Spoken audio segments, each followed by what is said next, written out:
and welcome to this session on digital marketing. I have a whole bunch of slides. I'll take you through these slides, and then if you have questions, you can keep on asking those questions as we go along, or we can take the questions at the end. I hope everyone is able to see the screen and see the slides on the screen. So what we plan to cover today very broadly is like a quick snapshot, what are the current digital trends, a little bit about how digital gives a very level playing field.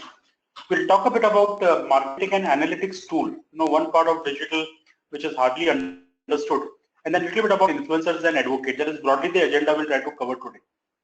So digital trends, what are the kind of trends we are seeing? Why is it that digital has suddenly become so popular and everybody is kind of, queuing onto digital? The total population of India, as you will see on this slide, is about 1.3 billion at this point of time.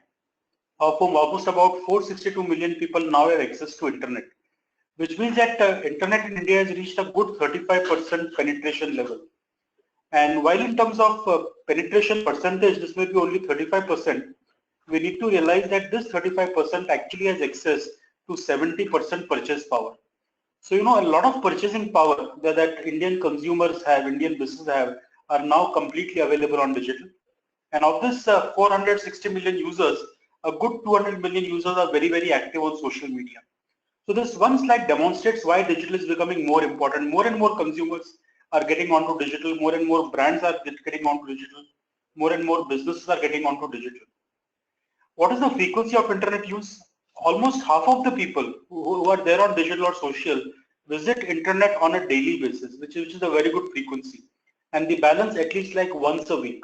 So this is very, very active access happening for digital and social from India. This is a very interesting slide. What is the share of traffic? So we see that 20% of the traffic is coming from laptops and desktop, and actually 80% coming from mobile. And if you look at the last year change, percentage traffic from desktop has dropped 40%, while the traffic from mobile has actually increased 20%. So India is turning out to be what we call as a mobile first country. In India, people are going to be accessing internet basically from mobile and not so much from laptop and desktop, which is very unlike a US or a UK kind of market where the balance is more 50-50. And why this becomes very important, is that if you're building a website, you're building an emailer, you need to really see how does it open on mobile phone and not so much how does it open on desktop. If 80% of my content, 80% of my web behavior is going to happen on mobile, I need to create my content that is amenable to mobile. So very, very interesting and important slide from a India market perspective. What do people do once they are on internet? So, a whole bunch of people check email, or people visit a social networking site like a Facebook, LinkedIn or something like that. Or maybe they use search, product information, and finally listening to music. So 5 key things that we see people doing on digital from India. Which are the most active social media platforms? So YouTube and Facebook by far are the most prominent social media platforms. And YouTube and Facebook is followed by WhatsApp. WhatsApp is a social network. We don't have advertising opportunities on WhatsApp as of now, but it's a very fast-growing social network messaging application. Then we have Twitter. Google Plus ranks at 24%, but Google Plus is not truly a social network. We'll talk a little bit more about Google Plus a little later. But while Google Plus is showing up here, it is not in true sense a social network. Then we have Facebook Messenger. And then there are upcoming platforms like Instagram. LinkedIn has been there for a very long time, hasn't taken off in terms of numbers in the same way like a Facebook has. Skype used for social communication. Then there is Pinterest, which is a very specialized visual kind of a medium. And then we have some messengers like WeChat and Snapchat. WeChat and Snapchat are not so much used in India as much as in Southeast Asia or some other markets. So this ecosystem gives an idea of which are the most popular social networks in India. By far it is Facebook, YouTube and WhatsApp on which one has to focus in any kind of digital marketing strategy. What is the profile of a digital user? And if you look at the profile, you will find that the highest percentage of people who are on digital actually are in the 18 to 24 and 25 to 34 kind of an age segment. So while this seems like the dominant segment on social media, we need to realize that the demographics of India also map similar demographics. India also as a country has a very large number of people in the 18 to 34 bracket. So whatever segmentation we are seeing here, age group wise, is pretty much a map on the kind of demographics we have in India, which means that pretty much every demographic, some percentage is there on social networks. This is an interesting slide, little old slide, which talks about the e-commerce in India. So what kind of categories are doing very well on e-commerce? And mobile phones used to be like a dominant category. 40% of the transactions happening on e-commerce are really mobile phone sale that is happening, followed by apparel, footwear, consumer durables, and then a bit of home furnishing and books happening in India. This slide gives an idea of which are the key regions from which e-commerce business is happening. So the three key states where e-commerce is happening most is Delhi, Karnataka, and Maharashtra. Essentially because of Delhi, Bombay, and Bangalore kind of thing. Whereas states like Bihar, Uttarakhand, and Chhattisgarh actually have very less e-commerce traffic coming in. And then this slide demonstrates the top 10 cities across India where adoption of e-commerce seems to be happening well. So the big takeaway is that northeast and the northeastern sectors, the takeoff is little less, but the rest of the markets takeoff for internet penetration and e-commerce is very high. So these slides kind of set the context of why digital is very important. As you can see, very large number of people getting onto digital. So what is the impact of digital on human behavior? Before you try to understand how digital impact business, why is digital impacting human behavior? And the kind of impact we are seeing is something we have never seen in number of centuries, the kind of impact we are seeing. The first impact is that digital is actually increasing our honesty quotient. For a number of years, we have been talking about the world becoming a global village. Because of social media, because of internet, we are actually becoming a truly global village, a fully connected world. What is meant by a village or a global village? Village is a place where everybody knows everyone. And when you know everyone, it is not easy to cheat someone. That is the characteristic of a village. Unlike living in a large city where we don't know each other, and then you can behave differently with different people. Digital is forcing people to have only one avatar. Say for example, once upon a time when LinkedIn was not there, and people had to send resumes to apply for a job, you could send different resumes to different people. To one person you can send a resume which is saying that you are good for vice president marketing job role, and somebody else who could send a resume saying you are good for vice president sales job role, and third person somebody else. You could be different things to different people. But because of a platform like LinkedIn and because of social network, now you can have only one avatar. It is far more difficult to fool someone. So digital actually is forcing the honesty quotient to become very high. If I give you another example, think of this guy who works in my office and comes in the morning at 11:30 and tells me, I got a call from home. Mother is not well. I must go home immediately. And this guy goes home. And instead of going to his house, he actually goes out and has parties with his friends. His friend has come from the USA. They go somewhere. They have a small party. His friend takes a picture of their party and puts up on his Facebook page. And unknown to this guy working in my office, this friend is connected to me. I'm able to see the picture of this guy having a party. Imagine what will happen when he comes to the office next day morning. So speaking lies or being dishonest actually now becomes more and more difficult. Digital is forcing us as individuals and as brands to actually become more honest. Second thing, digital is making us identifiable at all times. Our entire human civilization has lived in a cloak of anonymity over a period of time. When we are sitting in an office, when we are sitting at somebody's house, people know us. But the moment you are on the roadside, nobody knows you. You are completely unknown. However, because of digital, imagine you're walking on the road and somebody can take a picture of yours, and using this picture, he sends this picture to the Facebook server. Facebook server very quickly maps your image to your Facebook profile. In no time, the person can know who you are. So all of us have become identifiable at all times. The cloak of anonymity is over. It's almost like carrying a name tag on our pocket at every point of time. So the second thing digital has done, it has made us identifiable at all times. There is no more cloak of anonymity. People can get recognized anywhere. Customer indeed has become the king, So once upon a time, we used to depend on brand communication to tell us what to buy and where to stay and which airline to fly and what to eat. Large 2-page ads would basically be our way of getting content. But today, customer truly has become the king. If you are looking for a hotel, for example, to stay, where will you go and look for the hotel? You will go to TripAdvisor, and there you will see reviews of other people. It is depending on the reviews of other people that your purchase decision is finally influenced. Your purchase decision no longer is a function of brand communication. A brand saying that my hotel is great and brilliant is not going to help. If somebody while putting out the review says I stayed at the hotel and there was a cockroach in the toilet or the bed was not made, I mean the hotel might as well shut down. You are not going to go into the hotel. Other consumers. These consumers may not know us, they may not be friends with us, but the voice of other consumers actually becomes more important in our purchase decision compared to the voice of the brand. Whether it's a hotel room, whether it's a car, whether it's a movie you want to watch over the weekend, whether you want to use the services of a new chartered accountant, everywhere you can go and look for recommendations. And your entire decision-making process will be recommendation driven. What does it mean for brands? Brands need to leverage exactly the same thought. If I have 50 customers, how can I get those 50 customers to talk good things about me, which helps me get the next 50 customers? The customer really has become the king. And if a brand messes up, the bad news will travel very fast. Maybe the most classical case we saw a few weeks back was what happened in case of United Airlines. 20 years back, the story of a passenger getting beaten up in United Airlines would have remained in a small pocket of USA. And some people in India would have heard about it maybe after 4, 5, 6 weeks. But now, moment this happens, the news travels so fast. I mean, by the end of the day, everybody who was on Facebook or WhatsApp know exactly what has happened. So brands need to be extremely careful. Bad news will travel very, very fast, and one needs to build on, customer advocacy or influence to be sure you can get more customers.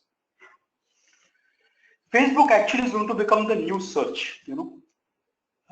Let's say, for example, I'm looking for a new recruitment agency. Okay, I want to hire some people. I go to Google, I type the word recruitment agency in the search bar, I click on it, and Google says, 10,000 results in whatever half a second or so. I look at the 10 results on the first page, I visit all their websites. At the end of it, I have no clue who to give my business because all the websites look the same, all their messaging is same, all the communication is same. However, I come to Facebook, I put the same story, looking for a recruitment agency. Can somebody give me recommendation? 5 of my friends immediately come and give recommendation. One guy says, I use this guy, was very good. Second guy says, I know these 2 people, they do a great job. Third guy says, use anybody but don't use this guy. Okay. All of a sudden, Facebook becomes the place where I'm looking for information. Okay. Google is computers talking to computers. It gives you unstructured information, which is not very reliable. Whereas what is Facebook? Facebook is people talking to people. So what information they give you is far more structured and far more reliable. So we are seeing the emergence of Facebook as the new search. You look for something, go and ask on Facebook. People who know you will be out there giving you recommendations in terms of what you require. If Facebook is the new search, Twitter is going to be the new news. Today anything happens, you hear about it on Twitter almost as it happens. Because anybody in that vicinity can immediately take a picture or put out a tweet. I mean, even before a Times Now or a news channel or somebody can reach there. So Twitter actually is becoming the new news. When this whole thing about Osama bin Laden happened about 5, 6 years back, where they flew into Pakistan and assassinated him, and it was a very closed operation. Even as the helicopters were landing right at night, something like 2 o'clock, and nobody knew about it, somebody put out a tweet saying, I'm seeing helicopters land in my neighborhood. I wonder what helicopters are doing here. I mean, media could not have reached there. The military of Pakistan could not have reached there. Nobody could reach there. But the consumer there immediately puts up information. So if anything happens anywhere and you want to know what is happening, first thing is go and look on Twitter. Most likely somebody has put up something right away. So if Facebook is becoming the new search, Twitter actually is becoming the new news. News as it happens, instantaneous stuff. Information is becoming more and more democratic, democratization of information. Lots of businesses have thrived on the lack of information. There's a buyer who wants to buy something.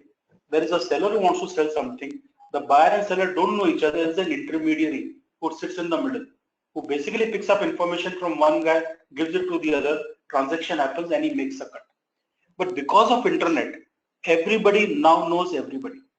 So if your business thrives only on lack of information, that business is going to come to an end. The business of pure intermediation is going to come to an end. Once upon a time, stockbrokers used to make tons of money because there would be a buy price, there would be a sale price. The buyer wouldn't know the seller. They could quote anything and make any kind of money. But today, when information is absolutely transparent in real time, you get to know what is the buy and sell price. That margin has completely gone away. It is because of democratization of information. What it has also done is it has made business curves much sharper. You know, once upon a time, information used to travel like ripples travel in a lake. You know, if you throw a stone in a lake, in the middle of the lake, by the time the ripple travels to the shore, it takes a finite amount of time. You know, the water near the stone is impacted the first, and then a bigger ripple, then a bigger ripple, till it reaches the shore. But today, because of internet, everybody gets the same information at exactly the same time. So we all hit the buy button at the same time. We all hit the sell button at the same time. So business curves have become much sharper. You know, business curves used to be sinusoidal, gradually increasing and gradually decreasing. Now they become much sharper because everybody has access to every piece of information. So democratization of information is like a big thing that internet or digital has kind of made happen. Corporation structure is going to get kind of redefined. You know, so far businesses used to operate in silos. There was a marketing team, there was a sales team, there was a brand team, there was a customer service team. You know, and if there was a customer service problem, I mean, the brand guy would tell the customer service guy, boss, you talk to this guy and fix the problem. It was like one customer at a time.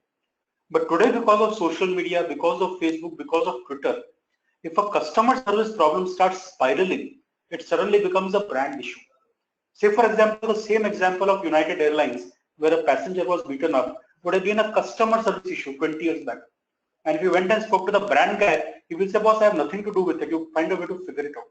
But now, because of internet, the problem becomes so big, so fast, that it lands on the CEO's table before the end of the day, and he's forced to make a statement.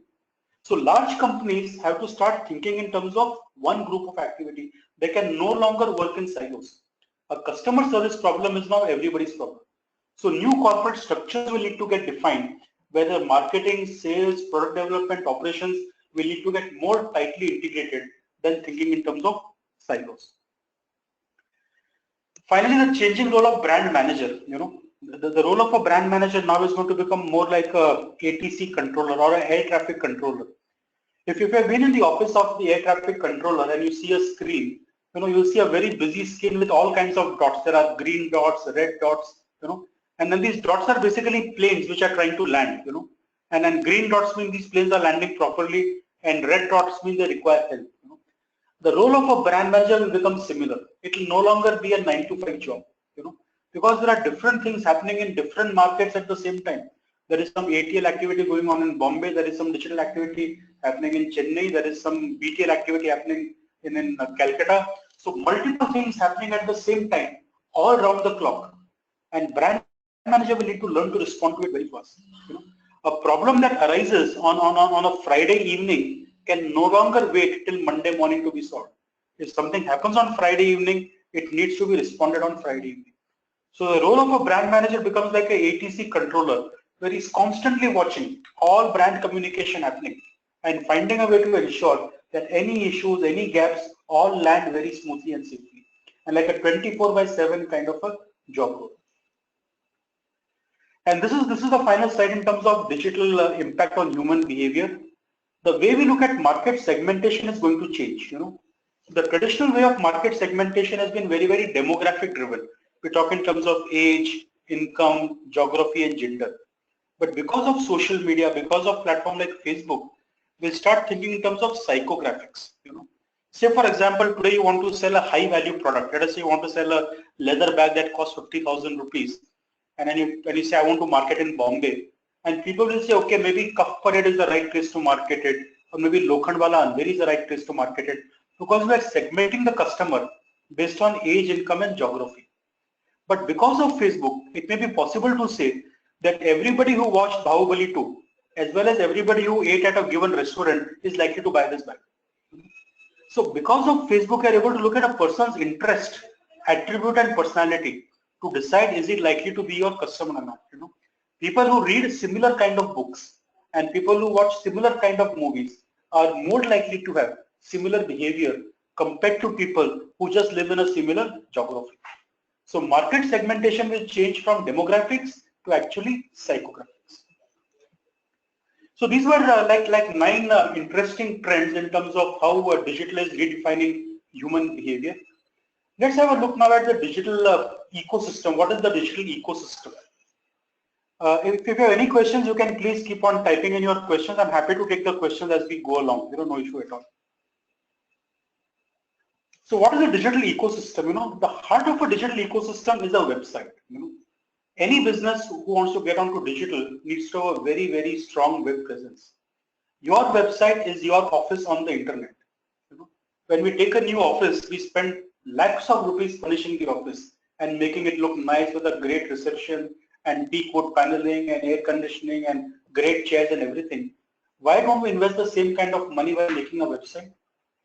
A customer who's on digital, his only touch point to you will be your website. So your website has to be as good an asset as would be your physical office. And trust me, most of the websites we see, at least from India, 90% websites are extremely shabbily done. These are sites that were made 5 years or 7 years back.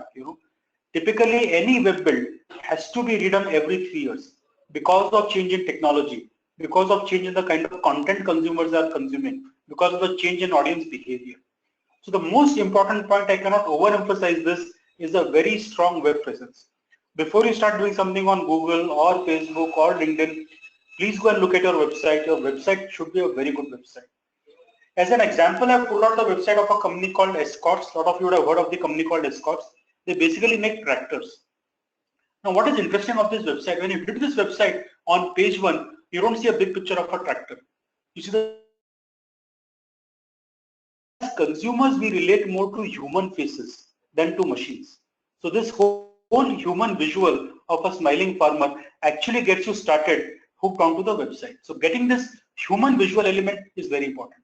And below that, if you look at various elements, agri machinery, construction equipment, everything has a small visual cue. We relate to visual cues much better than just pure text. And then at the bottom, if you look, there's a complete sitemap. Somebody who wants to jump to a very specific link can directly go there instead of having to navigate a labyrinth of links to go through. So from all angles, it's a good site. There's a human imagery, good imagery, lot of visual cues. I also want to point out to a box which is somewhere in the middle on the right hand side, which says leave your email ID here. It's a way of gathering consumer data. Somebody comes there, gives his email ID to get a newsletter, right? People visit your website, 5,000 people come, 5,000 people go. What do you see in Google Analytics? 5,000 number. But who came and who went, you have no clue. If there's a way for you to get the customer to leave a trace behind of who he was, you can start an engagement with that consumer.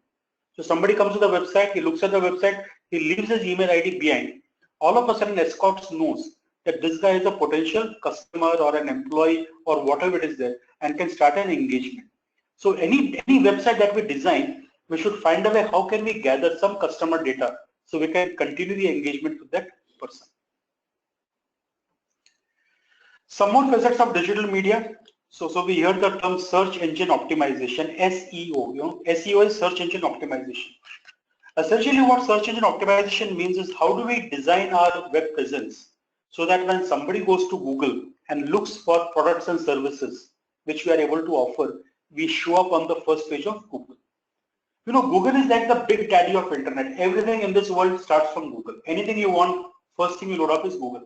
95% of searches globally happen via Google. So if somebody goes to Google and types names of products that you sell and your website doesn't show up in Google, you might as well shut down the website. Okay, nobody is ever going to reach your website. So the challenge is that how do I ensure my website shows up in Google, and B, how does it come on the first page of Google? When we use Google, well, Google gives you like 50 pages and 10,000 links.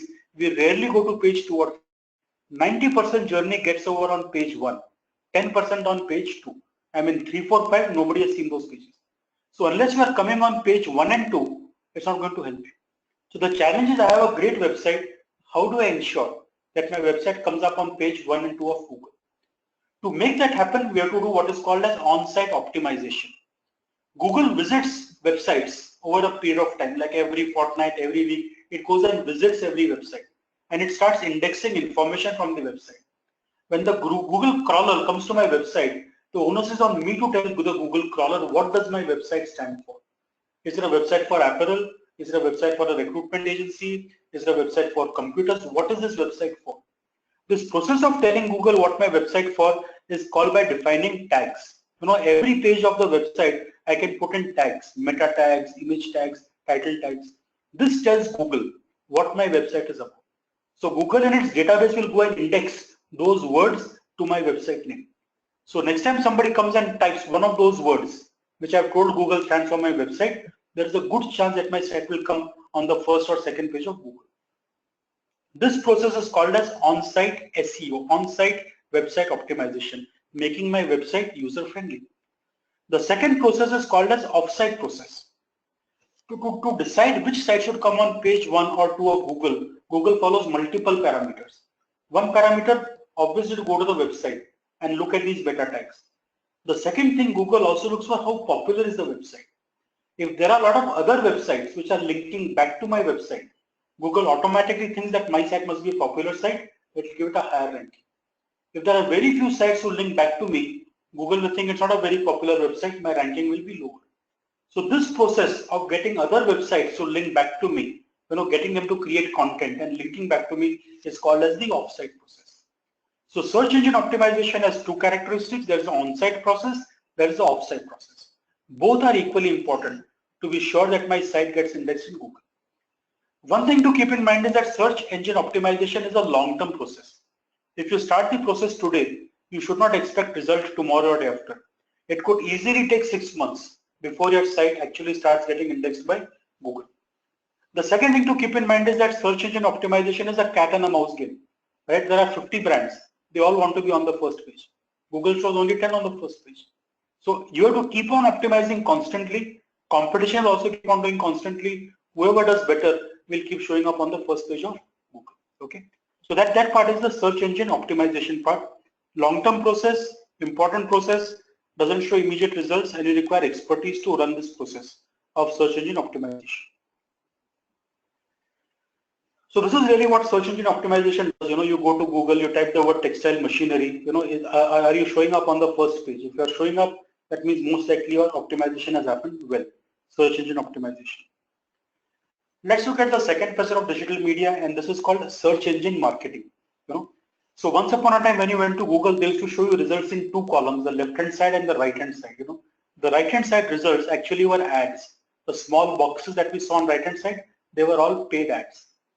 Over the last few months, Google has changed the format, and instead of boxes on the right-hand side, they actually show the ad right at the top. So at the top, you will see a message, and there will be two small words called AD next to it.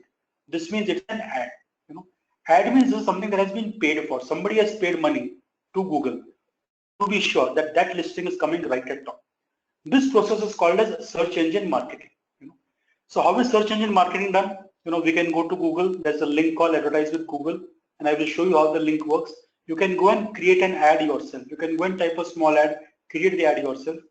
The interesting part is that this ad runs on a pay-per-click model.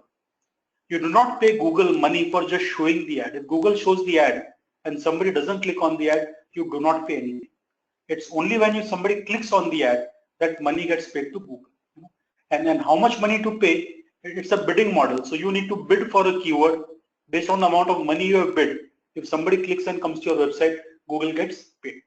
So this process is called as search engine marketing. Search engine marketing can be set up very quickly. And unlike search engine optimization, which is a long-term process, search engine marketing is a short-term process. If at the end of this seminar, you have figured out how search engine marketing works, you can also go to Google, create an ad, and by dinner time, your ad will be up and running. So search engine marketing is something that can happen immediately. Search engine optimization, SEO, is a long-term process. Search engine marketing requires paying money to Google. SEO does not require paying money to Google. You need to pay money for expertise for somebody to set it up for you. If your objective is to get traffic immediately, you need to invest in search engine marketing. From an overall media perspective, you need to invest in search engine optimization, marketing, Facebook, multiple things. But the big difference to keep in mind is SEO takes time to happen, whereas SEM can actually happen immediately. So let us see how SEM really works. If you go to this link called Google AdWords, okay, this is the place where you have to go and create your account. The interesting part of digital is a whole lot of things in digital can be done by yourself. You don't need to go and get an agency to necessarily do work for you. So if you find the link Google AdWords, click on the link. You'll see a screen like this. Create an account. Once you create the account, it will take you to a table which looks something like this. Where you can see all the different kind of campaigns that you have created and the performance for each campaign. Everything available to you to look at it yourself. If you want to create a new campaign, you go to the tab called campaign and look at the option. What kind of campaign do you want? Do you want a campaign that runs only on search network? Do you want a campaign that runs only on Google Display Network? Or you want a campaign that will be search network with display? Which kind of campaign you want to run? Assume we have chosen a campaign which is only search. So if you go on the screen, and if you can read this at the top, you can create like a campaign name. You have the choice to choose languages. So Google advertising is shown in number of languages, including Hindi and some of the other Indian languages. You can choose which language you want. You are able to choose location. Google allows you to choose location right to a zip code level. If you want to show a campaign that runs only in Worli in Bombay, it is possible to have a campaign that runs only in Worli in Bombay. Or you want to have a campaign that runs only in Panjagutta in Hyderabad, you can have a campaign that runs only in Panjagutta in Hyderabad. So Google allows you zip code level targeting for your campaign. So you choose the geography. You can choose device. Do you want the campaign to be shown on mobile phones or on desktop, or what kind of device? So you can choose device, you can choose geography, you can choose language, etc. Once you do that, you can actually create the ad yourself. So say for example, you want to create a campaign for the keyword search engines. So I go and type search engines. What you see in the middle box, Google tells me what are the different kind of terms that are used for people to look for search engines. Okay. The object of this campaign here is to get traffic on the keyword search engine. So if I type the word keyword search engine, Google tells me that the other keywords like new search engine, web search engine website, search engine list are also keywords that people use with the same objective. So I can choose which of the keywords I want to use on which I want to show my ad. I can choose the keywords from here. Once I choose the keyword, if you see on the right hand side, okay, there is a place to type an ad group name. I can put an ad group name. Keyword is chosen, ad group is chosen. Now I can actually write my ad. So if you see on the right hand side, it says write your ad. You can write the headline, you can write the URL, you can write the description. Once you click on submit button, what you see on the left hand side, what is on the right hand side, the New York budget hotel or 8 megapixel camera, an ad gets created. So as you can see, the process of creating an ad using Google SEM is a very simple process. You register for AdWords, you identify what kind of campaign you want to run, you identify the target audience, the location, the language, you look at keywords, you select on which keywords you want to run the campaign, you create the ad yourself, click on save button. Okay. Now you decide the bid. So Google will guide you that if this is the keyword you have chosen, how much should you roughly bid so that your ad comes in the top 3. Typically you want your ad to come in the top 3 ad, not at the 7th or 8th place. So for the ad to come in top 3, roughly what is going to be your cost per click. Once you know that, you can put your own bid saying I want to bid only so much. So Google has given a recommendation here that you should bid between 10 rupees to 14 rupees. So you can decide how much you want to put on each click.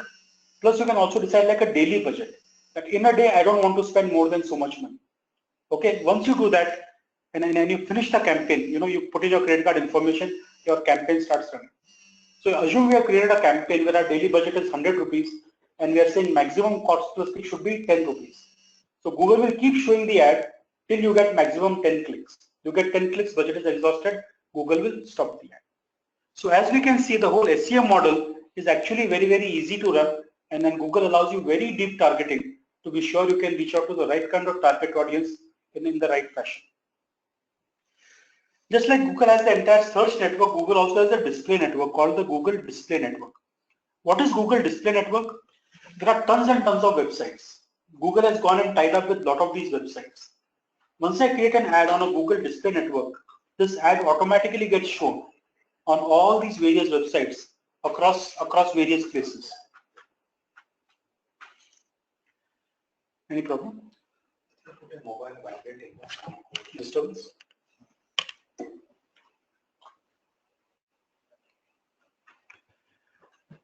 So you can go to the Google Display Network. You can choose the kind of keywords on which you want to show the ad. It will show you what kind of keywords on which the ad can be shown. Or you can choose based on interest and remarketing. or different kind of target mechanisms. It shows you the volume also for each kind of keyword. So detoxing your system, for example, has highest traffic, but something like whatever head drugs may have lesser traffic. So again, it shows you for different kind of keywords what is the kind of traffic you get. You can choose people based on likes and interests. Typically when somebody creates an account on Gmail or Google Plus, Google is capturing information on likes and interests. Suppose your business is around cookery. You can choose cooking enthusiast, like a like and interest, saying anybody who is a cooking enthusiast, please show my message only to that person. So Google will allow you to show your message only to people who are cooking enthusiasts.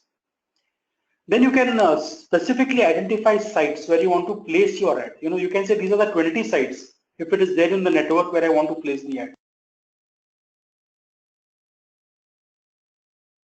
on that particular site. You can choose gender and age. Okay, so you can get some information on the demographics of the person. So based on likes, interest, gender, age, you are able to use GDN to do a similar kind of communication. Again, you come back and create your ad exactly the way we did in Google search, and an ad has got created. So Google search ads are shown on keywords, whereas Google display ads actually get shown on other publisher websites where Google has a tie-up. Google search ads are very, very keyword driven, whereas Google display network ads are more profile driven based on likes, interest, age, gender, and so on. The entire communication or messaging can happen. So this was one facet of digital media, which was more in terms of search engine advertising, and then the second aspect was SEM, which is search engine marketing. What are the more facets of digital media? There is banner advertising. There are a large number of websites on which you can put ads directly. So for example, if you're a B2B business, something like an India Mart may be a good place for you to put your banners directly. There are two ways of putting banners directly. Either we reach out to individual publishers one at a time, or we can talk to ad networks. Comely, Network Play, Ad Magnet, these are all ad networks. We can tie up with them and they in turn will run our ad on different kind of websites. Whereas the Google model predominantly works on a CPC basis, that's a cost per click basis. The banner advertising typically works on a CPM basis, which is cost per 1,000 impressions. For every 1,000 impressions, the rate is given, and depending on the amount of money you want to spend, you are able to generate those many impressions. Do we have any questions so far? There is no way of getting a response. Questions? No, is everybody okay with what we are discussing? I'm not seeing any questions or any comments, anything so far. Nothing.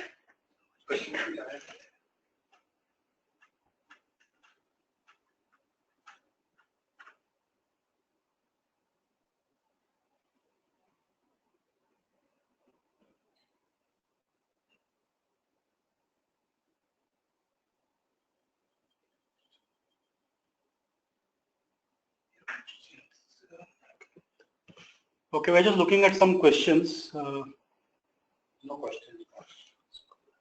No questions. No questions. It's going on well. No questions. Okay. Okay. So nobody seems to have any questions. So I hope everybody is getting what I'm talking about. So we'll just continue the conversation.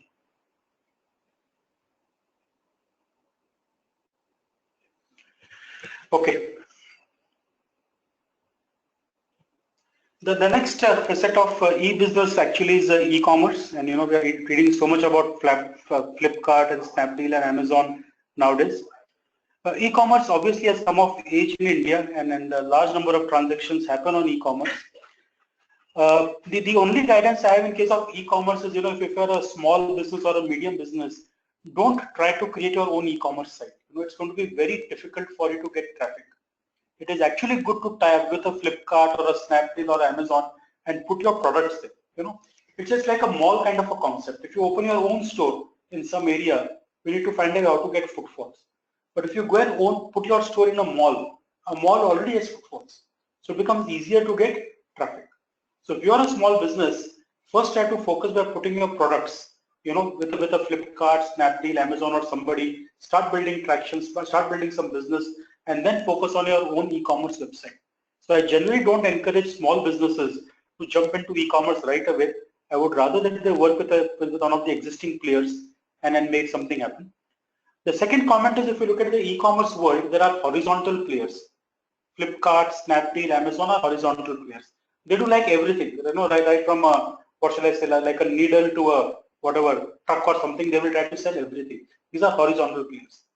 The market for horizontal player in India is now completely saturated. We are seeing the last of the battle going on between Amazon and Flipkart, and we'll come to know soon who's likely to win the battle. But the horizontal player market in India is now a very challenging play. Don't even think of getting into that play. However, the vertical player model is still available. So if you look at brands like Urban Ladder, okay, very strong in furniture area, or like a Baby OA in baby products, you will see a lot of vertical players where the opportunity is still available. And if somebody is looking for a new business model, you want to focus on a very niche vertical play to make something happen. The third comment is, while B2C businesses have gone online very well, B2B businesses have still not done it. You know? And the way in case of B2B businesses, and you have seen this happen globally, is that they are able to put products online, they are able to put pricing online, and people are able to generate purchase orders right from the website and send it to the brand, and and organize for payment from the bank, and the whole transaction happens very, very quickly. So e-commerce is here to stay. B2C in India already happening big time. If you're a small player, try to get onto somebody else's website instead of trying to build your own website and get traffic. If you're starting a new e-commerce business, focus more on vertical play than horizontal play. And B2B businesses need to start leveraging e-commerce to be sure how customers can come there. And instead of sending an inquiry, they can actually look at products and prices and almost get like a purchase order on the fly and send it off to you. The next facet of digital marketing is mobile apps. Anybody you talk to now wants a new mobile app. The world is kind of moving away to a model where the dominance was purely by Google, and now because of mobile apps are kind of bypassing Google. If I get a person to download my mobile app, next time somebody wants information, he doesn't need to go via Google. Having said that, getting somebody to download a mobile app is very, very challenging. So if you're looking at creating a mobile app, you need to be able to answer the following questions. First is, why will somebody download my mobile app? If you are a business selling something, nobody will download your mobile app to know what your business does. I mean, why should I download mobile app to know about your business? So unless the mobile app creates value for the customer, it is like a social utility, or it allows a transaction platform, or it is something that the customer needs to use on an ongoing basis, people will not download mobile apps. So if you're looking at building a mobile app, first get the logic right. Why do you want to build a mobile app at all? What is the value for the customer? That is the question you should be able to answer. The second you must keep in mind is the cost of marketing a mobile app is far more than the cost of building a mobile app. If it takes you 10 lakhs to build a mobile app, it will take you 50 lakhs to market the mobile app. So if you don't have 60 lakhs in your pocket, don't even think of getting onto the mobile part. So first get the logic right. Why should somebody download my app? Be sure you have budgets available. If you don't have good answers for this, then again go and leverage somebody else's mobile app. There are tons of mobile apps created by different brands and publishers. Find a way to embed your content in somebody else's mobile app rather than creating mobile apps yourself. Besides mobile app, where is the opportunity in mobile? One, of course, is the SMS marketing. It continues to be very, very big in India.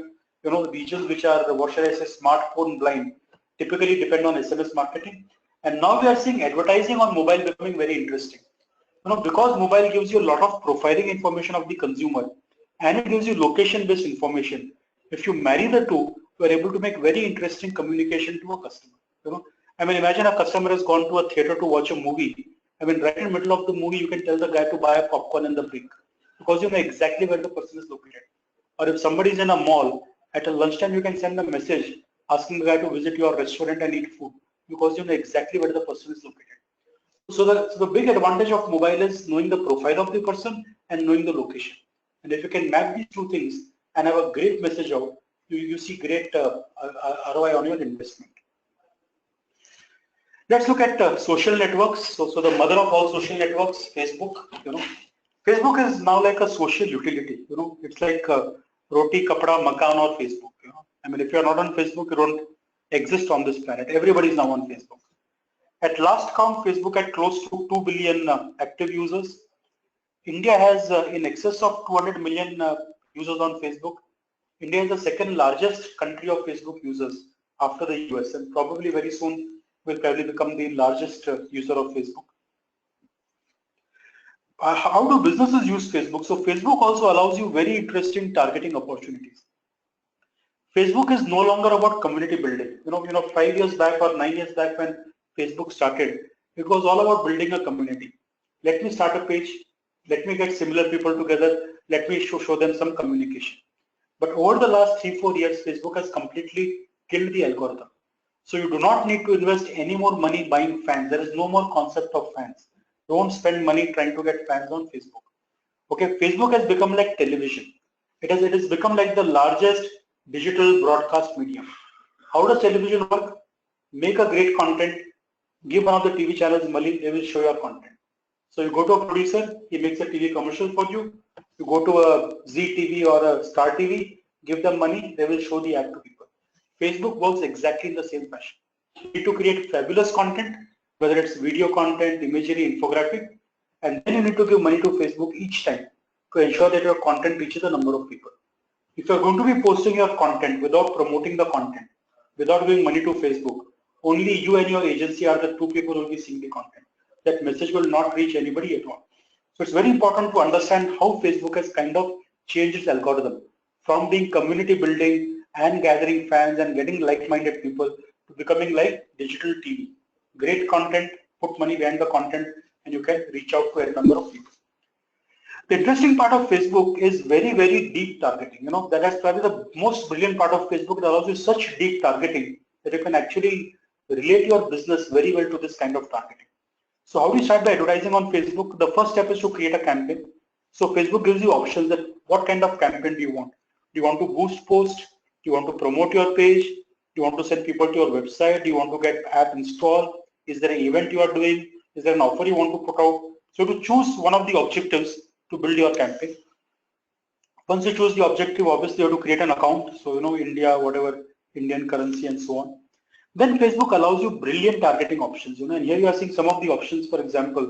So you can do targeting based on location. You can do targeting based on age. You can do targeting based on gender. You can do targeting based on language. And then you can also do targeting based on interest, behavior, as well as what kind of connections the person has. You can set a daily budget, exactly like you said in case of Google. You can set a daily budget, and based on the budget, your ad will keep on getting shown to a number of people. Let's look at some of the targeting options. So say for example, right now Facebook allows you targeting at a state level and a city level. It hasn't reached in India a zip code level targeting. So in this particular example I'm showing you, I'm saying that please show the ad in Andhra Pradesh, however, and show it in Tamil Nadu also, but exclude Chennai. So show in Andhra Pradesh, show in Tamil Nadu, exclude Chennai, and then show in Mumbai. So I can do very much a city level based targeting for my product.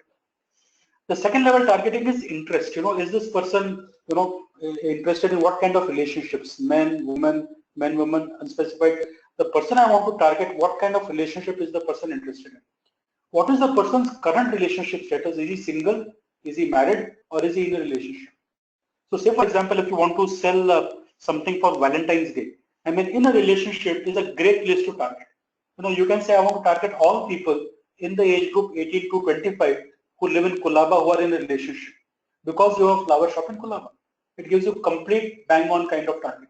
Okay, or you want to sell a small house, right? People who are married probably are the right people looking for their first car or their first house.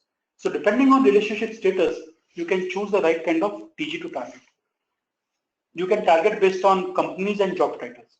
You can say, please show my ad only to people who are general manager in Wipro and Infosys, who are based in Pune, who are married.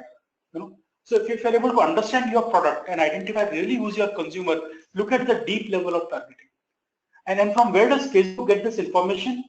It gets the information from us. When we create the profile, we are telling all these things to Facebook. And Facebook is making all this information available to you as a marketer to go and do targeting. Or look at this targeting, people based on what is their likes and interests. Are there people who like fitness products, people who like entertainment? So again, you can choose what are the likes and interests. You can choose life event. Is the person away from home? Is the person away from family? Has the person taken on a new job? Has the person got into a new relationship?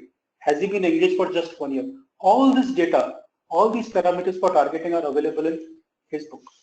Look at this targeting. You want to target expectant parents. So suppose you are going to be running a maternity service. I mean, you can target expectant parents.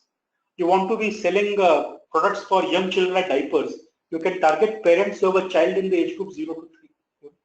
I cannot think of any other platform that can give you this deep targeting about a consumer where the information is generally correct because the information has been put by the consumer himself. You want to target college education, for example. You can target parents who have a child in the age group 16 to 19 who live in a particular city with some kind of job in some kind of company. So if you look at your own business and you're able to identify really whom you want to reach out to, Facebook gives you a great mechanism to reach out to that person with the right kind of content. Or you can target based on education level, college graduate, degree. The more you explore, more you're able to understand what kind of deep targeting Facebook allows you. So once you are ready with the targeting that you put into place, you have created your campaign, you put a budget. The only thing left is now to put your credit card information and the campaign is up and running. So that was a bit on Facebook. We should understand that Facebook probably has the deepest power in terms of giving you access to right TG. Whereas Google comes very low down in the sales cycle. It tells you about intent, and therefore allows you conversion. Facebook tells you about behavior, and then you need to look at targeting both kind of people. Somebody is looking for a product immediately will come via Google. Somebody who is looking for it long term will come via Facebook. So strategy has to be to leverage both these kind of consumers. Let's look at LinkedIn. LinkedIn is like the business network. Globally about 500 million users, India about 37 million users on LinkedIn. LinkedIn works in a similar fashion to Facebook. Again, the idea is to create content and target the content to the right kind of person. Keep in mind that there is no freebie in Facebook and LinkedIn. If we just have some content, nothing is going to happen unless you're willing to spend money behind each piece of content. Reaching out will be a big challenge. So the kind of targeting that LinkedIn allows you, it allows you location-based targeting. It allows you targeting by company name. It allows you targeting by job title. So look at all the targeting options on LinkedIn. You can choose a location. You can choose a company name. You can say I want to target people only in Maruti. That's the only company I want to target. Or you can choose by category, saying I want to target everybody in the automobile industry. Then you can choose job role. That in automobile industry, I want to target people who are vice president level and above, or people who are finance people. You can choose. If you're saying I want to target only people who are MBAs, for example, you can choose that only MBA schools. You can choose based on field of study. You can choose based on degree, skills. You can choose based on what groups that person has joined, and then gender and age. So again, you can see how deep targeting LinkedIn gives you, from a business perspective, very, very useful for B2B kind of businesses. Same pattern, come back, it will give you a recommended bid. You put in a number, you put in your credit card information, and you are up and running as far as LinkedIn is concerned. This is the place to put your credit card information. So this gives you an idea of how targeting happens on Google, on Facebook, on LinkedIn, some of the biggest networks, and you need to use that targeting very well to get the right content to the right person. Twitter, like I mentioned, is becoming like the new news, typically used for thought leadership. Not every brand can leverage Twitter. A lot of briefs you get from clients that you want to get onto Twitter. I mean, the first question is, why do you want to get onto Twitter? What kind of content do you have which will really interest a Twitter consumer? Twitter works if you are able to provide content which is real-time content, something which is constantly happening. So if you are able to keep on giving regular updates about something, Twitter is a good place to go. Or Twitter is a good place to go if you have thought leadership content, something that people want to read and search and retweet and stuff like that. But if you just go on putting out random tweets, I mean, the life of a tweet is like less than a minute. In a minute's time, the tweet is over and done with. Nobody will even see the tweet. So Twitter really demands a very intense thinking about how will you as a brand to try to leverage Twitter.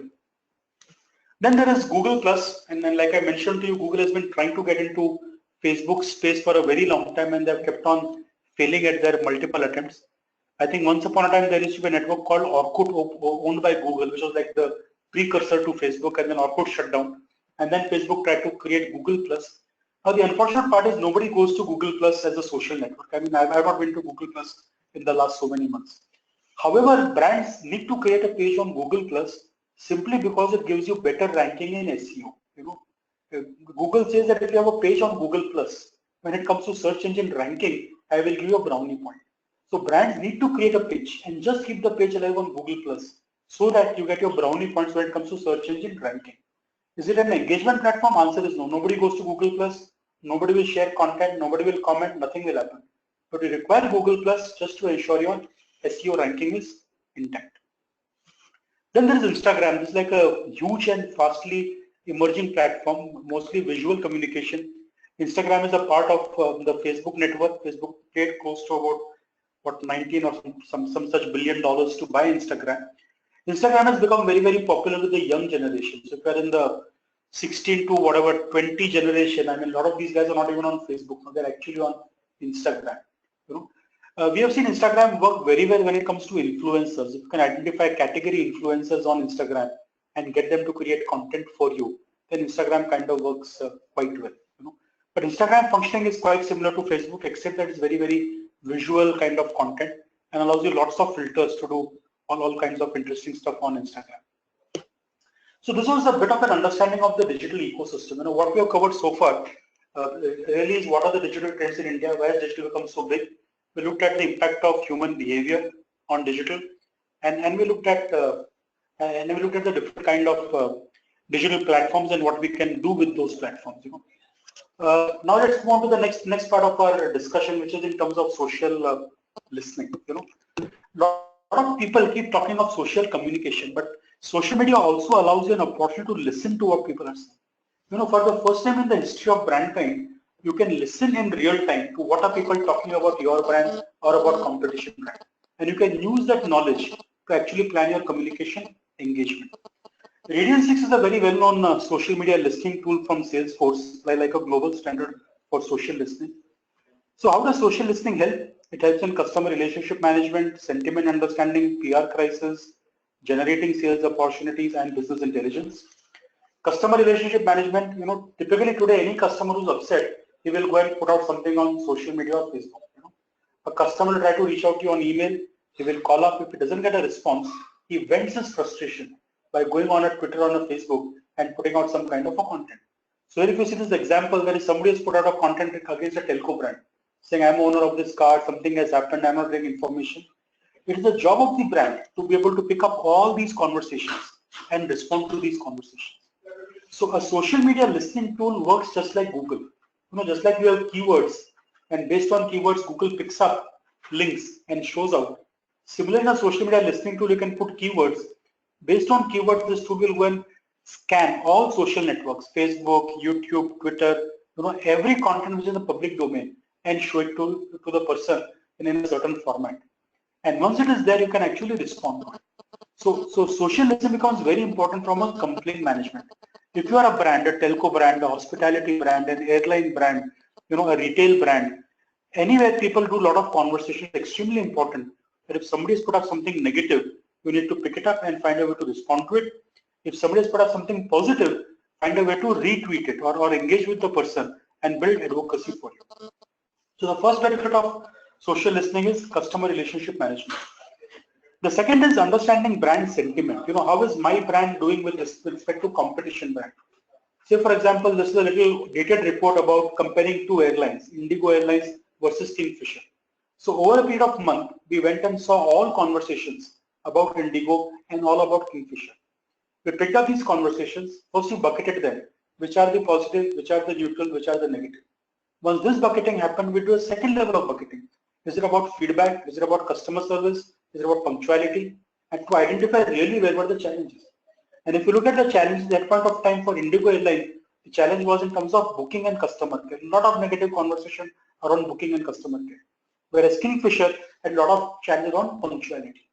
So if I am a brand, I can go and listen to what are people talking about my brand, my competition brand. Are they talking about packaging? Is it about pricing? Is it about distribution? Is it about service? To identify where are the gaps at my end, where are the opportunities at my end, and same thing for competition, and actually build my entire strategy around that. So listening becomes very useful from a brand sentiment understanding perspective. Listening is also useful from a PR crisis perspective. You know, in today's world, any PR crisis actually starts from social media. Somebody goes and puts out a tweet, and in no time that tweet starts getting shared. You know, it will first go from Twitter onto some online news channel, then some rapid sharing will happen, then some big internet publication will pick it up, and before you know, next morning, it is front page news in Economic Times or a Times of India. So one has to constantly keep on listening to social media to identify, is a PR crisis happening? And if a PR crisis is emerging, it is typically between the 3 to 5 hour period where the crisis has to be killed. So the moment you pick up a crisis, you build a response, you ensure what you need to do. Between the 3 to 5 hour period, you need to put your content out or your part of the story out to be sure that the crisis does not escalate. So from a crisis management perspective, it is extremely important to keep on listening to social listening. We can also use social listening to identify sales opportunities. Just like brands are looking for customers, customers are also looking for brands. If you look at these examples, right, there is somebody saying, I want to buy a laptop. There is somebody saying which bike to buy. There is somebody saying confused which DSLR camera to buy. Somebody else asking for, I want to buy an Android phone. I mean, if any of these products are supplied by me or my client brand, I need to be here talking to this guy. The guy who says I want to buy a laptop, if I'm a Lenovo or an Apple, I should be answering this question and helping the guy to make a proper purchase. So listening also allows you to find out sales opportunities and convert those sales opportunities into actual sales. And finally, listening is also being used to generate business intelligence. A whole lot of products, just by listening to how the volume of conversation is picking up, we can actually predict how well will this product sell. And probably the best example I can offer you is in case of, let us say, the entertainment industry. Any movie that releases today has a 3-day shelf life, Friday, Saturday, Sunday, by the time the story is over. Now, if before the movie is releasing, for 3 months, I keep on listening to the volume of conversation, and I find that maybe in Punjab, the conversation is very little compared to how much in Karnataka, I can actually put more ad money in Punjab and ensure that more and more people get to know about my movie. So just depending on the volume of conversation, what are people saying, what kind of interest they're expressing, I can actually predict how well will this movie open. The same thing is used for electronic gadgets. Typically, electronic gadgets get announced well in advance. So, for example, BlackBerry will announce they're going to be launching BlackBerry 12 in December. From now till December, you will keep on seeing how the volume builds up. The people keep talking about different things. Initially, they will talk about learning about the product. Then they will talk about trying the product. Then they will express an intent about buying the product. Over this 9-month period, the funnel has to move from learn to try to buy. If the funnel is moving, then you know that when December comes, you'll be able to sell the product. But if by the time October comes and nobody's talking about buying the product, you have a problem on hand. So to change your communication, maybe put out more vouchers, maybe talk to some retailers and put some more content to push the funnel. So social media can actually be used for generating business intelligence. These were all the things that social is really the listening process. Listening process requires a listening tool like Radian6, which scans the entire digital universe, picks up content. Once the content is picked up, there's a human intervention to actually look at every piece of content and decide, does this need to be responded, not to be responded, is it serious, not serious, and so on. So like a 2-part process where there is a platform involved and there is a human intelligence involved. And this is Radian6, the enterprise monitoring tool, which is from Salesforce. Extremely popular tool. As you can see, some of the biggest brands globally and in India use Radian6 as the social media listening tool. The second tool I want to talk about is marketing automation. So far, digital communication has happened in silos. We send a set of emails to somebody, we show a Facebook ad to somebody else, we show an ad on Google to somebody else, we send SMS to somebody. We are not able to link and say it's exactly the same customer. If it's the same customer, that customer must keep on receiving the same messaging. The future of digital marketing is going to be via marketing automation using tools like ExactTarget. And I want to show a very small case study in terms of how marketing automation really works. So what really is the brand challenge? This is what the customer journey used to be one time. I'm a customer, I saw a TV ad, I go and make a purchase. Or I'm a customer, I go to a store, I see a point of presence, communication or an expert, he guides me, I make a purchase. The customer journey was very simple. This is the modern day customer journey. There are so many touch points, right? There is WhatsApp, Facebook, Twitter, LinkedIn, SMS, so many channels talking to me. As a brand, I need to be at all those channels and engage with the customer.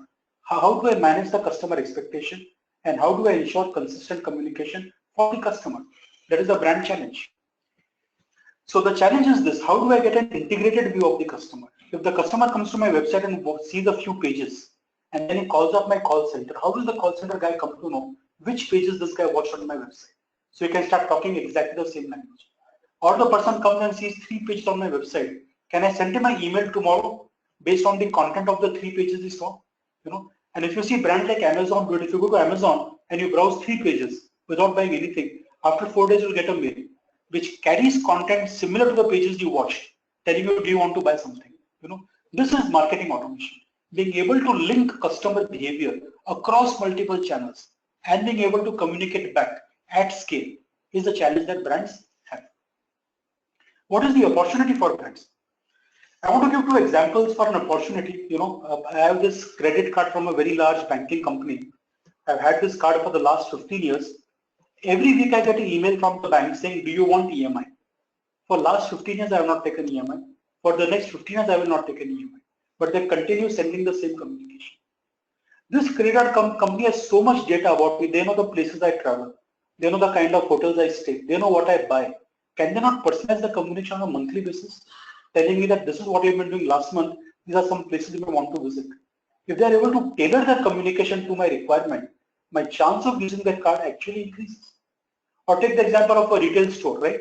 A big box retail store which has 1 million customers.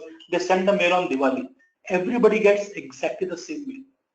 But the retail store knows, because of my purchase behavior, that generally I like to buy blue shirts and maybe somebody else likes to buy yellow shirts.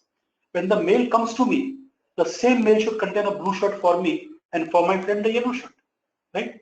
Why do you want to send the same message to everybody? If you're sending a message to 1 million people, email at 1 million people, it is possible to use technology to ensure that each of these 1 million messages actually render in a manner where it is picking up personalized information based on your behavior with the brand, based on what you bought or what you saw on their website. This really is the opportunity, hyper-personalized communication. How does this happen? This happens by using solutions like marketing automations. Marketing automation is a platform that allows you rule-based consumer communication. You can identify all different kind of customers you have, and for those customers you can create rules, saying if this guy has bought from me 3 times in the past 3 months, send him this message. But if he has bought from me only 1 year back, send him this message. I can set a whole set of rules. And I can send the message to the customer across multiple channels. It can go over email, SMS, IVR, app notification. When the person lands on the website and I know I can identify the customer, I can render my website exactly to meet the requirements of the customer. Or if he sees an ad on Facebook, he can see exactly the blue shirt ad. Other guy will see a yellow shirt ad. So the power of this tool is to allow personalized communication across multiple channels. And what does it do? It builds customer loyalty, sales growth, and gets you great ROI. Brands are sitting on huge amount of customer data or visitor data. They do not know what to do with this data. If you can leverage this data using marketing automation, you don't need to spend money on Facebook to get new customers. You can get better ROI from your existing customers itself. Let me take you through a very quick case study scenario so you get a better picture of how marketing automation really works. So this is the story of a brand which is called as the Alpha brand. It's a fashion brand. It has a digital as well as a brick and mortar presence, which means it has a website, it also has a store. It believes in lifelong customer relationship rather than transactional one. The protagonist of our story is a person called Saurabh Jain, 37 years, CIO of an Indian FMCG major. Busy man, busy professional, obviously a very well-to-do person. One day Saurabh is on his phone and is looking at his Twitter timeline, and his friend has put up a very nice picture of a new suit that his friend bought. Saurabh comments on that, smart suit. I need one for my wardrobe also. Okay. So what does Alpha brand do? Alpha brand is constantly listening for conversations. It is looking for conversations around suits because it sells suits. The moment it picks up a conversation of Saurabh saying, I want a suit, Alpha brand knows here is a potential customer. Alpha brand sends a message to Saurabh, check our new range of suits. And mind you, all this is happening automatically software driven. Nobody is sitting and typing one message. So Alpha brand sends a link and there's a link of suits. Moment Saurabh clicks on this link, he immediately comes on the suits page. He's not starting from the home page where you look at shirts and suits and trousers because the brand knows this guy wants suits. The link is directly taking him to the page on suits. Saurabh lands onto the page, he comes to the website, he logs in using his social credentials. Like I said, whenever somebody comes to your site, try to find a way to pick up some data from the guy. So here the brand does a F connect, he logs in using his social credentials. Okay. Because of predictive intelligence, he directly lands on the suits page, right? Because the listing picked up that is looking for suits. He comes to the site, he looks at a few suits, he leaves the site without making any kind of a purchase. What does Alpha Brand do? One day later, they send him an email. From where did they get the email ID? They got it from FConnect. Because in FConnect, they picked up the email ID. And they send him containing SKUs based on his browsing history. He came to the site, he saw 3 pages. The brand knows that this guy is probably looking for a dark color suit. So when they send the email will contain more options of dark color suits, right? You're not doing pure marketing messaging, you're trying to meet out a customer requirement. You knew his browsing history. Based on the browsing history, you send a communication with multiple call to action. So the call to action can be click here, go to the website, make a purchase, click here, make an appointment, come to our store, multiple call to action, okay? So Saurabh chooses a call to action called book an appointment. He clicks on book an appointment. Based on his geotagging, it shows him all the stores nearby. Okay, all this is happening software driven. Saurabh selects the store, he enters his visit details. Okay. As soon as he enters his visit detail, the executive at the store, Sahil, he gets a message saying Mr. Saurabh will be visiting the store on 11th Feb at 5 p.m. Sahil also knows what Saurabh is looking for. Right? In your database, you have captured the fact he is looking for suits and he's looking for whatever dark color suits. Saurabh sends a response back, Sahil sends a response back to Saurabh, and Sahil look forward to welcoming you. So a very personalized engagement has been established between a prospective customer and the brand. Sahil keeps suits ready as per Saurabh's preference. Based on the browsing history, we know what he was looking for. The suits are kept ready for Saurabh. Saurabh gets a very personalized service, right? He can immediately go to the rack, look at the kind of stuff he wants. He makes a few trials, he buys a few suits. After buying suits, Saurabh also starts looking for trousers. Unfortunately, it is not available in his size. Sahil makes a note of the required SKU. It's a very interesting situation. So much upsell opportunity is lost because you are not able to track what the customer wanted. You go to a store, you buy something, you wanted something more, you inquire, they say it is out of stock, the end of the story. Because nobody has kept a track that you wanted to buy this thing. So when it becomes available, I should get back to you. Because of the marketing automation software, because you have Saurabh's email ID, because Saurabh knows who this guy is, you can immediately make a note there saying this guy was looking for this product also. Okay. Saurabh gets a mail thanking you for choosing Alpha Brands. Once the trousers are available, now he gets an email saying the trousers you wanted in the size you wanted are available. Okay, you can buy it online, you can come to our store. It's a great way of retaining the customer. You did the first sale, now you have a chance to do the second sale to the customer. All happening software driven. Now based on his purchase history, after a few months, for example, Saurabh receives an email invite to attend an exclusive preview of new suits. By now, Alpha Brand knows that Saurabh is a high net worth customer. He likes to buy expensive suits. He likes to buy new suits. He likes to buy great trousers.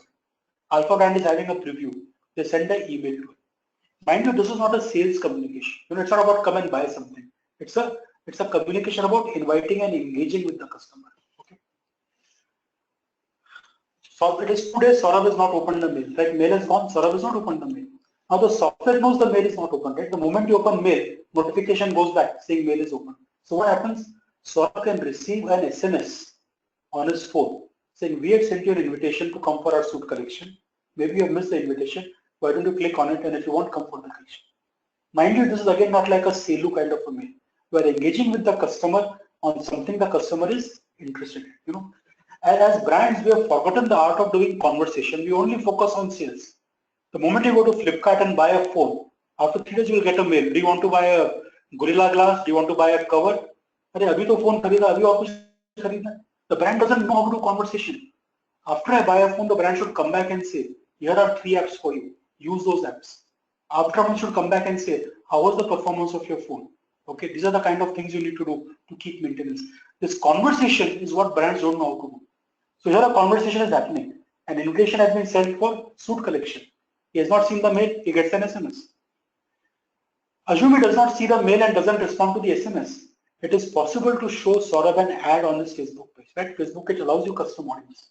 So using his email ID can actually show Saurabh an ad saying, boss, you missed us on the mail, you missed on SMS. If you still want to come for the collection, please come for the collection.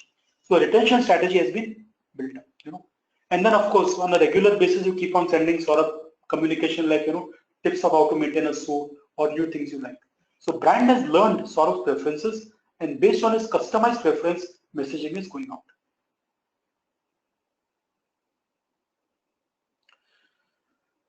So the brand has made sort of like a lifetime customer, and if you see the entire purchase cycle, we started with an anonymous browser, right? We picked up the discussion from listening. When the listening happened, Saurav was an anonymous browser. He landed on the website. From anonymous browser, we converted into a known browser, and then made him do the first purchase when he bought the suit. Then made him do the second purchase when he bought the trouser. And now because of this invitation to suits, he's become like a loyal customer. So you can see from anonymous browser to loyal customer, how the entire digital journey of the customer has been mapped.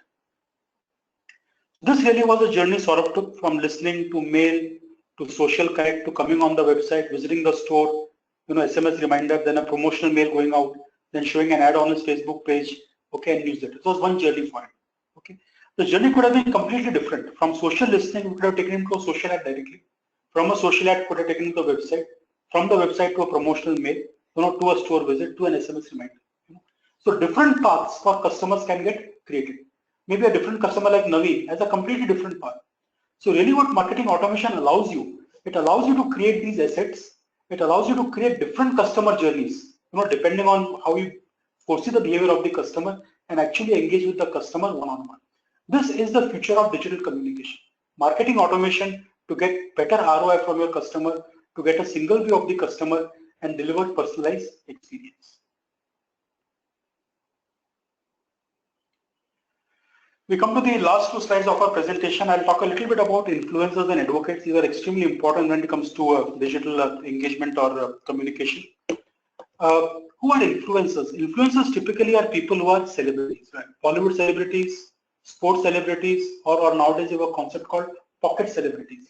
People who are celebrities on social media. Somebody has a big Twitter following, somebody has a big Facebook following. These are all celebrities. These kind of people, if you engage them, you need to pay them money. They will not do anything for free. They need to be paid money. And short-term engagement does not create a brand value. You can tell Dhoni to put out 2 tweets for you. It will not create any value unless you are able to build a long-term kind of a strategy. The second category of people are advocates. Advocates are people who don't have a large social following, but they really believe in the brand. These are the kind of people we need to be able to call out. They have come and commented on the brand. They have put some good words for the brand. They are brand fanatics. So as a brand, we need to learn to engage with them. We need to recognize them, respect them. And these are the kind of guys who will actually spread the word for the brand. So for example, people who come, if are on the hospitality brand, if somebody on TripAdvisor has come and said good things about your brand, he's your advocate. Somebody who has reviewed a book on Amazon, possibly he's your advocate. As a brand, learn to cultivate those guys. These guys are far more effective, in the long run compared to just influencer engagement. So this is the end of our presentation on digital marketing. I hope it has been worthwhile for you guys, and if there are questions, we can take it up now. This is a question from